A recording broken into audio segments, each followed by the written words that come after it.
মামা, ওই যে ওইখানে লেখা সিম কোম্পানির লোকদের জন্য ফুচকা ফ্রি, আসলেই সত্যি? আপনি কি সিম কোম্পানির লোক? হ্যাঁ মামা, আমি সিম কোম্পানির লোক। তাইলে তো আপনার জন্য ফ্রি।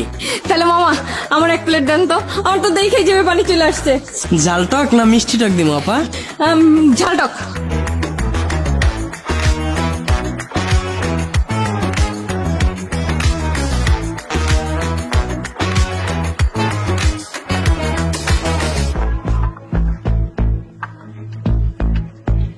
এই আপা দাঁড়ান, কি করতেছেন?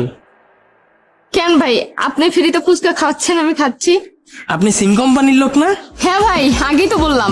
আপনার জন্য তো তাইলে ফ্রি, কিন্তু এটা পাবেন দিনের বেলা, কিন্তু এটা খাইতে হবে রাত 2টা থেকে 4টার ভিতরে। মানে? আপনি সিম কোম্পানির লোক না? হ্যাঁ ভাই, আমি তো সিম কোম্পানিরই লোক। তাইলে তো আপনার এই বিষয়টা বুঝার কথা। ভাই, এত ঘুরায় পেঁচায় না বইলা সোজাসুজি বলেন তো ব্যাপারটা কি? আপনারা যখন আপনাদের সিম থেকে আমাদের কোনো